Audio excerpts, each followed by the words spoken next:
በአለማችን በተከታይ ቁጥር በከፍተኛ ሁኔታ እየጨመረ ካለው ሃይማኖቶች ውስጥ የመጀመሪያው እስልምና ነው። ወላሂ العظيم የነብዩና የነብዩ ቤት አይቼ አልቅሼ ነው። እስልምና ከክርስትና አንፃር የተሻለ የሚሆንባቸውን ነገሮች እስኪናው የመጀመሪያው ከክርስትና ወጣው ወደ እስልምና እንዲገቡ ከሚያረጋቸው ምክንያቶች ውስጥ ዋነኛው በክርስትና ውስጥ ያለው ግራ የሚያጋቡ ብዙ ሐሳቦች ናቸው። ቋንዴ እንዳታሳልፉት ሙስሊሞች ሂጃብን እኛ ካላስከበር ነው ማን መጥቶ እንዲያስከብርልን ነው የምንጠብቀው? እስልምና በጣም ክሊርና ግልጽ የሆነ የትኛውም ሰው ሊረዳው የሚችለው አስተምሮ ሲኖረው ቦነኒት ሰላም አለይኩም ቋንዴ እንዳታሳልፉት ሙስሊሞች ሂጃብን እኛ ካላስከበር ነው ማን መጥቶ እንዲያስከብርልን ነው የምንጠብቀው? አንዴ ቪዲዮ ተመልክተነው እንመለስ። ማንም እንዳያሳልፍ ስለኔ ሂጃብ እኮ ሰላም ለምን አይመለከተኝ? ካሜራውን ዝቅ አድርገው። አይመለከተኝም እኮ ሰላም አይመለከተኝም። ስለኔ መታ አይመለከተኝም። በቃ እኔ ሙስሊም ነኝ አልኳችሁ። አንዴ እኮ ሙስሊም ትሆኚ ታዲያ ለሰው ፍቅር ብለሽ እምነቱን ካከበርሽ አንቺ እኮ ድሮ መሆን ትችይ ነበር ሙስሊም። እምነቱን ካከበርሽ ስለኔ ይሄን ሂጃብ አልመለስልሽም። ሂጃብ ቪዲዮ ላይ እንደተመለከታችሁት እሱ ሂጃቧን ያወልቅባታል፣ እሷ ደግሞ ሙስሊም ነኝ ሂጃቤን አታወልቅብኝ እያለች ትገኛለች። ሙስሊሞች ይሄ ቪዲዮ ወሳኝ ነውና እስከ መጨረሻው በደንብ ሼር፣ ኮፒ ሊንክ፣ ሪፖስት እያደረጋችሁ ተከታተሉኝ። እኔን የገረመኝ የክርስትና መገለጫ የሆነው ማህተብን አውልቁ ብሎ አንድም ዩቲዩበር አንድም ፊልም ላይ ከዚህ በፊት ተመልክተን አናቅም፣ ማየትም አንፈልግም። ነገር ግን በሂጃብና በኒቃብ በተደጋጋሚ በክብሩ ላይ ሲራገጡ አይተናል። ልጅቷ ሙስሊም ትሁንም አትሁንም ሂጃብ የአንዲት ሙስሊም ሴት ክብርም ጭምር መገለጫዋም ጭምር ነውና የዩቲዩብ መነገጃ ሊሆን አይገባም። ሂጃብ እስልምና ለሴት እህቶቻችን ያስገደደው ግዴታ ብቻ ሳይሆን የክብራቸው መገለጫም ጭምር ነውና ብንከባበር ይሻላል። ይህም ቪዲዮ የለቀቀው ልጅ ዩቲዩበር ነው። በተደጋጋሚ ብዙ አይነት ድራማዎችን እንደሚሰራ አይቻለውኝ። ነገር ግን ይሄ የእምነት መገለጫም ሆነ የሴት ልጆቻችንን ክብር የሚነካ ስለሆነ በአስቸኳይ ከድርጊቱ እንዲቆጠብ ህዝበ ሙስሊሙንም ይቅርታ እንዲጠይቅ፣ ካልሆነ ግን ሁላችንም ተጋግዘን ዩቲዩቡ የሚዘጋበት ወይም ደግሞ የሚጠየቅበት መንገድ ማመቻቸት አይቀርም። ምክንያቱም ይሄ ለሌሎችም መንገድ የሚከፍት ነው። ሙስሊሞች ይሄ ቪዲዮ የደረሳችሁ በደንብ ሼር፣ ኮፒ ሊንክ፣ ሪፖስት ያደርጋችሁ አዳርሱ። በእንደዚህ አይነት ነገር ቀልድ የለም፣ ቆፍጠን ማለት አለብን። በአለማችን በተከታይ ቁጥር በከፍተኛ ሁኔታ እየጨመረ ካለው ሃይማኖቶች ውስጥ የመጀመሪያው እስልምና ነው። እስልምና ኦልሞስት አሁን ላይ ከ2 ቢሊዮን ህዝብ በላይ ተከታይ ያለው። እስልምና ከክርስትና አንፃር የተሻለ የሚሆንባቸውን ነገሮች እስኪናው የመጀመሪያው በውስጡ ያሉት የተጻፉት ታሪኮች ናቸው። አብዛኞቹ በእስልምና ሃይማኖት ውስጥ የተጠቀሱት ታሪኮች ሪልም ከእስልምናም ውጭ ያሉ የታሪክ ምሁራን የሚስማሙባቸው ሂስቶሪካል ኤቪደንስ ያላቸው ናቸው። ሌላው ከክርስትና አንፃር አሪፍ የሆነው የቁርአን አመጣጥ ነው። ቁርአን የተጻፈው ከዛሬ 1500 ዓመት በፊት ቁርአን ኤግዛክትሊ ቃል በቃል ነብዩ መሐመድ በተናገሩበት ወርድና ቃል ነው የተጻፈው። ስቲል ለ1500 ዓመት ያኔ ከተጻፈው እስካሁን ምንም አይነት የቃላትም የትርጉምም ልዩነት የለውም። ሲጀመር ቁርአን የመጀመሪያው ቃል አረብኛ ነው። አሁንም ሰዎች ቁርአንን የሚጠቀሙት በአረብኛ ነው። ከመጽሐፍ ቅዱስ የሚለየው መጽሐፍ ቅዱስ የመጀመሪያው ቋንቋ ምን እንደሆነ እስከማይታወቅ ድረስ በብዙ ቋንቋዎች ተተርጉሟል። በጣም ብዙ ኮፒዎች አሉት። እንዲሁም ደግሞ በየጊዜው ተሻሽሏል፣ ቃላቶች ተቀንሰዋል፣ ተጨምረዋል። ቁርአን ላይ እንደዚህ አይነት ነገር የለም። ሌላው ለሳይንስ ያለው ቅርበት ነው። እስልምና ከክርስትና በተሻለ ከሳይንስ ጋር ይስማማል። በጣም ዋናውና በጣም የሚገርመው ደግሞ ለስካም የማይመች ሃይማኖት ቢኖር እስልምና ነው። አሁን ለምሳሌ በፕሮቴስታንት ስታዩ ራሳቸውን ነብይ አድርገው የሚጠሩ ሰዎች በየጊዜው ይመጣሉ። እኔ ነብይ ነኝ ከእግዚአብሔር ተልኬያለሁ እያሉ ብዙ ሰዎችን ስካም ያደርጋሉ፣ ገንዘብ ይበላሉ። እስልምና ላይ ግን የመጨረሻው ነብይ ነብዩ መሐመድ። በተለያዩ ጊዜዎችም ራሳቸውን የእስልምና ነብይ አድርገው ለመነሳት የሞከሩ ሰዎች አሉ። ስቲል ግን ጠንካራ የሆነ መሰረት ያለው ሃይማኖት ስለሆነ እነሱን ገና ከጅምሩ አስወግዷቸው። አሁን ማንም ሰው በእስልምና ውስጥ ከነብዩ መሐመድ ውጪ ራሱን ነብይ አድርጎ አይመጣም። በጣም ደስ የሚለው ደግሞ ከአምላካቸው ጋር ያላቸው ግንኙነት ስቲል ሰዎች እስልምና እንዲመርጡት ያደርጋቸዋል። ምክንያቱም በእስልምና የሚታወቀው አንድ አምላክ አላህ ነው፣ ከሱ ውጭ አምላክ የለም። ሰዎች ሁሉ ዴይሊ ይሰግዳሉ፣ ጠዋት ይሰግዳሉ። አይ ቲንክ በቀን 3 ወይ 4 ይሰግዳሉ፣ እርግጠኛ ስላልሆንኩ ነው። ሌላው እስልምናን ብዙ ሰዎች እንዲመርጡት ያደረገውና ኢቭን ከክርስትና ወጣው ወደ እስልምና እንዲገቡ ከሚያደርጋቸው ምክንያቶች ውስጥ ዋነኛው በክርስትና ውስጥ ያለው ግራ የሚያጋቡ ብዙ ሐሳቦች ናቸው። እስልምና በጣም ክሊርና ግልጽ የሆነ የትኛውም ሰው ሊረዳው የሚችለው አስተምሮ ሲኖረው፣ ክርስትና ውስጥ ግን ብዙ ግራ መጋባቶችና ሰዎች ግራ እንዲጋቡ የትኛው ትክክል እንደሆነ እንዳያውቁ የሚያደርጋቸው ነገር አለ። ከነዛ ውስጥ አንደኛው ስለ እግዚአብሔር የተቀመጠው ነገር ነው። ግልጽ በሆነ መንገድ መጽሐፍ ቅዱስ ላይ አብ፣ ወልድ፣ መንፈስ ቅዱስ የሚባሉ ነገሮች ባይኖሩም ነገር ግን ሰዎች ከተለያዩ ጥቅስ ጋር አገናኝተው እግዚአብሔር አንድ ሆኖ በሶስት ማንነት እንደተገለጠ ይናገራሉ። ያ ሶስት አምላክ አይደለም የሚያመልኩት፣ ግን ደግሞ እግዚአብሔር በራሱ ሶስት አካል አለው የሚለው ለመረዳት ከባድ ነው። ኢቭን ደግሞ መጽሐፍ ቅዱስ ላይም ግልጽ የሆነ ስለ ስላሴ የተጻፈ ነገር የለም። በእስልምና ግን አንድ አምላክ ነው፣ ከዛ ውጪ አምላክ ሶስት አይደለም ብለው ያምናሉ። ሁለተኛው እስኪ ከኦርቶዶክስ እንጀምር። ኦርቶዶክስ ውስጥ በጣም ትልቅ ቦታና ክብር ከሚሰጣቸው ሰዎች ውስጥ ማርያም የመጀመሪያዋ ናት። የጌታችን ኢየሱስ ክርስቶስ እናት ማርያም ብዙ ሰዎች እንደ ቅድስት ሰው ከማየት ይልቅ እንደ አምላክ ያዩታል። የኦርቶዶክስ አስተምህሮ ግን ማርያም ፍጹም ሰው እንደሆነች እንጂ ፍጹም አምላክ እንደሆነች አይደለም። ኢቭን አምልኮቱን ስንመለከት ኦርቶዶክስ ቤተክርስቲያን ሰዎች ለማርያም ይሰግዳሉ፣ ለመላእክት ይሰግዳሉ፣ ለቅዱስ ሰማዕታት ይሰግዳሉ። የሚሰግዱትማ የስግደት አይነት ተመሳሳይ ነው። ነገር ግን የሚነግሯችሁ ለነሱ የክብር ስግደት ለእግዚአብሔር ደግሞ የአምልኮ ስግደት እንደሆነ ነው። ሰዎች ግን ይህንን ለመረዳት ትንሽ ይከብዳቸዋል። ምክንያቱም ተመሳሳይን ስግደት እየሰገድን ይሄኛው ለክብር ነው ይሄኛው ለአምልኮ ነው ለማለት ትንሽ ግራ ያጋባል። ወደ ፕሮቴስታንት ብንመጣ ፕሮቴስታንቶች በአስተምህሮ ጭራሽ የማይስማሙ ህብረት ናቸው። መጽሐፍ ቅዱስ ብቻ የሚል አስተምህሮም ቢኖራቸው መጽሐፍ ቅዱስ በራሱ ብዙ ሐሳቦችን ያነሳል። ለምሳሌ ያመነ የተጠመቀ ይድናል ብሎ ድህነት በውሃ ጥምቀት እንደሚገኝ መጽሐፍ ቅዱስ ይናገራል። ጳውሎስ ደግሞ ከሚናገራቸው በጣም ጠንከር አድርጎ ከሚናገራቸው ድህነት በእምነት ብቻ በክርስቶስ ስራ በማመን ብቻ እንደሚገኝ ነው። ይሄ አሁን ልዩነት ይፈጥራል። ሰው ተጠምቆ ነው የሚድነው ወይስ ስላመነ ብቻ ነው የሚድነው የሚለው ማለት።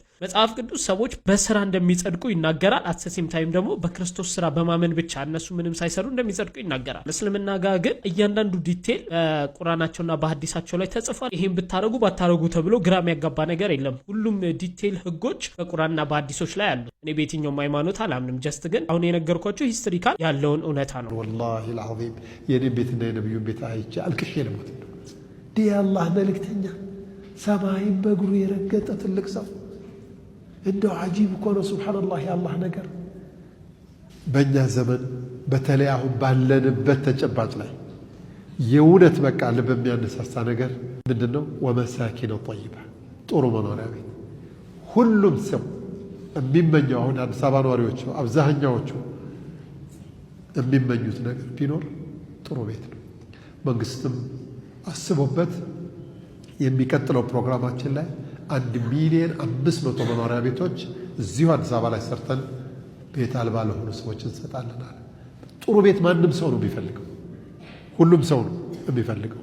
ወመሳኪነ ጠይባ መሳኪነ ጠይባ የሷሐቦቹን ቤት እኮ ብታዩ አጂብ ነው። እኔ በመዲና ሂጄ የዛሬ 8 ወር አካባቢ ነው መዲና አንዴ ሂጄ አላኩል ያህል ጊዜውን ባላስታውስም የነብዩን ሲራ አለይሂ ሰላቱ ወሰላም በፊልም መልኩ አድርገው ፓኖራማ ነው በሚባለው አላኩል ያህል አሳይተው ነበር። የነብዩን ቤት ፊት ለፊት ዛሬ እንዳለ አድርገው አስቀምጠውታል። ወላሂ አልዓዚም የኔ ቤትና የነብዩን ቤት አይቼ አልቅሼ ልሞት ነው። ዲያ አላህ መልእክተኛ ሰማይን በእግሩ የረገጠ ትልቅ ሰው እንደው አጂብ እኮ ነው። ሱብሃንአላህ የአላህ ነገር የጅብሪል ኡስታዝ ሰማውን በእግሩ የረገጠ የአላህን ጀነት ባይኑ ያየ የነ ፋጢማ አባት እንደው እዚህ ቦታ ላይ ነበር የሚኖሩት። አሁን ኢነሊላህ እንደው ዱንያ አጂብ ነው። ሰይድ ዑመር አልቀሰው ነበረ። ምን ሆነው ያ ረሱላላህ አሏቸው። ለበይክ ሳር ላይ መሬት ላይ ተኝተው አይተዋቸው ነቢያችን ሙሉኩ ኪስራ ወቀይሰር የናሙነ ዐለ ሰሪር ወልሐሪር ወአንተ ረሱሉላህ ተናሙ ዐለ ልሐሲር። ይህ ኪስራ የቀይሰር ባለሥልጣናት ወርቅ አልጋ ላይ ሐር ምንጣፍ ላይ እየተኙ አንቱ የአላህ መልእክተኛ እዚህ ላይ ትተኛለሁ። ነቢያችን ቁጥ ይታሉ አሉ። ያ ዑመር አሉ ለበይክ አላ ተዕለሙ አነማ ይህ ዱንያ ለነሱ አኼራ ለእኛ መሆኑን አታምንም እንዴ? ነቢያችን ቆጣ ብለው ነው ያረጋጉት ይላል። አላ ኩሊ ሓል ጥሩ መኖሪያ ቤት የትንሹም የትልቁም የወንዱም የሴቱም ምኞት ነው ማለት ነው።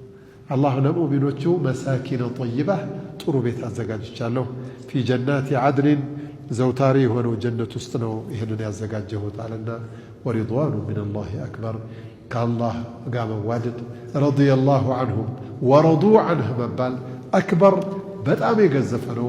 ከእይታችን ከግምታችንም በላይ ነው። ዛሊከ ሁወል ፈውዙል ዐዚም ትልቅ መታደል ማለት ይህ ነው በላቸዋል። አላህ ያድለን፣ አላህ ይወፍቀን። ቦነኒት ሰላም አለይኩም የዓለማችን ቁጥር አንዱ የእግር ኳስ አሰልጣኝ እንደሆነ የሚነገርለት አሰልጣኝ ፔፕ ጋርዲዮላ ትላንት ስፔን ውስጥ ተደርጎ በነበረ ስለ ፍልስጤማውያን በተዘጋጀ ፕሮግራም ላይ ያደረገው ንግግር እጅግ በጣም አነጋጋሪ ሆኗል። ሰላሙ አለይኩም ብሎ የጀመረው ንግግሩ ላይ አሰልጣኝ ፔፕ ጋርዲዮላ ምን እንዳለ ቃል በቃል ልንገራችሁ። አሰልጣኝ ፔፕ ጋርዲዮላ አስገራሚና አስደሳች ንግግሩን እንዲህ ሲል ይጀምራል። በስልጣን ላይ ያሉ ሰዎች ፈሪዎች ናቸው፣ ምክንያቱም ንጹሐን ወጣቶችን ልከው ሌሎች ንጹሐን ሰዎችን ያስገድላሉ። እነሱ ግን የአየር ሁኔታው ሲቀዘቅዝ በሙቀት ሲሞቅ ደግሞ በማቀዝቀዣ ተከበው ቤታቸው ውስጥ ቁጭ ይላሉ። አሰልጣኝ ፔፕ ጋርዲዮላ እንዲህ ሲል ንግግሩን ይቀጥላል። ሰላም ለእናንተ ይሁን። እንዴት ያለ ልብ የሚነካ ትዕይንት ነው! ሁለት ነገሮችን ልበል። በተለይ ባለፉት 2 ዓመታት በማህበራዊ ሚዲያ እና በቴሌቪዥን በሚሰራጩ ምስሎች ላይ ስለ ልጆች አስባለሁ። ራሳቸው ሲቀርጹ ሲለምኑ እናቶቻቸው የት እንዳለች ሲጠይቁ ከፍርስራሽ በታች ተኝተው ሲቸገሩ ማየት በጣም ያማል። እናም ሁልጊዜም ምን እያሰቡ ይሆን ብዬ አስባለሁ። ብቻቸውን ተትተው ችላ እንደተባሉ ይሰማኛል። የት ነህ ና እርዳን ያሉኝ ያክል ሁልጊዜ አስባለሁኝ። እስካሁን ድረስ ግን አላደረግነውም። ለሁሉም ሰው በግልጽ እናገራለሁ። እኔ ከፍልስጤም ጎን ነኝ። እኔ ከተጨቆኑት ጎን ነኝ። የተጨቆኑት ደግሞ ፍልስጤማውያን ናቸው ሲል ዓለምን ከጫፍ እስከ ጫፍ ያነጋገር ያለውን እጅግ በጣም ምርጥ የተባለው ንግግር አሰልጣኝ ፔፕ ጋርዲዮላ ተናግሯል። እንደነገርኳችሁ እኔም ከዚህ በፊት አሰልጣኝ ፔፕ ጋርዲዮላ ሁልጊዜም ስለ ፍልስጤማውያኖች የሚናገር ሁልጊዜም ድምጽ ለመሆን የሚጥር እጅግ ባለ ትልቅ ስብዕና ሰው ነው። በእግር ኳሱ ባለው ነገርም ደግሞ እንደምታውቁት ነው። እኔ ባርሴሎና ሙኒክ ባለበት ነገር ላይ ወድለታለሁ። አሁንም የአርሰናል ጉዳይ ሆኖብኝ ነው እንጂ ሲቲ ላይም የትኛውም ብቻ የእግር ኳስ እንትንም ቶፕ የሆነ ሰው ነው። ስብዕናውም በዛው ልክ ነው ላችሁ ፈልጌ ነው። ኤኒዌይስ የአሰልጣኙ ንግግር እንዴት ተመለከታችሁት? እጅግ በጣም ምርጥ የተባለ ንግግር ነው። ዓለም ፍልስጤማውያን ዘንግቷል። ነገር ግን አሁንም ድምጽ ለመሆን የሚሞክሩ ደግሞ ትልልቅ ስብዕናዎች አሉ፣ ልክ እንደ ፔፕ ጋርዲዮላ አይነቶቹ ማለት ነው። ኤኒዌይስ ይሄን ላድርሳችሁ ብዬ ነው። ቪዲዮን በደንብ ላይክ፣ ሼር፣ ሪፖስት አድርጉት። አካውንቱም ኮፒ ሊንክ ይፈልጋልና ኮፒ ሊንክ ይደረግ።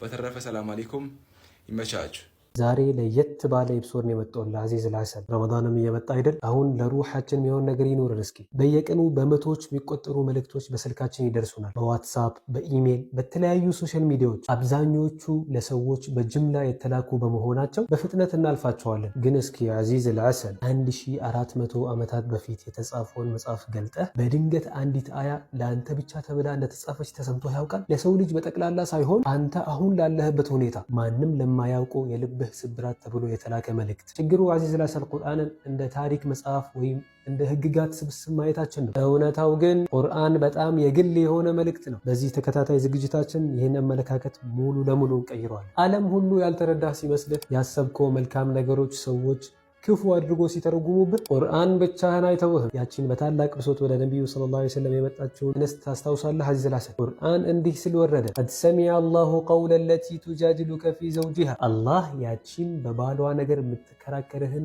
ቃል በእርግጥ ሰምቷል። አላህ ሰምቻለሁ አላለም፣ በእርግጥ ሰምቷል በማለት ቀጥታን የመለሰላት። ጌታ ያንተንም በቀጭን ድምፅ የምታሰማውን ብሶት ማንም በሌለበት ክፍል ውስጥ የምታለቅሰውን ለቅሶ እንደሚሰማህ እያረጋገጠልህ ነው። ቁርአን እዚህ ጋር ስለ ህዝብ እያወራ አይደለም፣ መሰማት ስለምትፈልግ አንዲት ነፍስ ብቻ ነው እያወራ ያለ። እስኪ ደግሞ ይህንን አስብ። ጥብቋ መርየም በጭንቀትና በህመም ብዛት ያለይተኒ ሚቱ ቀብለ ሃዛ፣ ምነው ከዚህ በፊት በሞትኩና ተረስቼ በቀረው ኖሮ ባለች ጊዜ መለኮታዊው መልስ ስለ ትዕግስት የሚሰጥ ትምህርት አልነበረ። መልሱ ፈኩሊ ወሽረቢ ወቀሪ አይነ፣ ቢ ጠጪ፣ አይንሽንም አብሪ፣ ተደሰቺ የሚል ነበር። ቁርአን እዚህ ጋር ስሜትህን ነው የሚያናግረው። ሰው መሆንህን እንደሚደክምህ እንደሚጨንቅህ ያውቃል። መፍትሄው አንዳንድ ጊዜ ልብህን በማረጋጋት በመብላት በመጠጣት እንደሚጀምርና አላሁ ጀለ ዋላ መውጫህን እንዳዘጋጀልህ የሚነግርህን። ቁርአን ለአጅር ብቻ የምንደጋግመው ቃላት አይደለም፣ እርሱ መስታወት ነው። ስለ ዩሱፍ ዓለይሂ ሰላም እስር ቤት ስታነብ ገና እድል ስላላገኙት የተቀበሩ ችሎታዎችህ እያነበብክ ነው። ስለ ሙሳና ስለ ኸድር ስታነብ ደግሞ አላህ ብቻ ስለሚያውቀው የተሸሸገ የነገ ተስፋህን እያነበብክ ነው። እያንዳንዱ ሱራ አዚዝ አልሐሰን በህይወትህ በሆነ ምዕራፍ ላይ ያንተን ታሪክ ይተርካል። በዚህ ፕሮግራማችን ቁርአንን አንተረጉምም፣ ቁርአንን እንኖረዋለን። በየአንቀጾቹ ውስጥ ስለኛ ታሪክ፣ ስለ ስራችን፣ ስለ ፍቅራችን፣ ስለ ውድቀታችንና ስለ ስኬታችን እንፈልጋለን። ልብህን አዘጋጅ አዚዝ አልሐሰን፣ ምክንያቱም ይህ ቁርአን ለአንተ ተብሎ እንደተጻፈ ስትረዳ ትገረማለን። በመጀመሪያ ክፍል እንገናኛለን።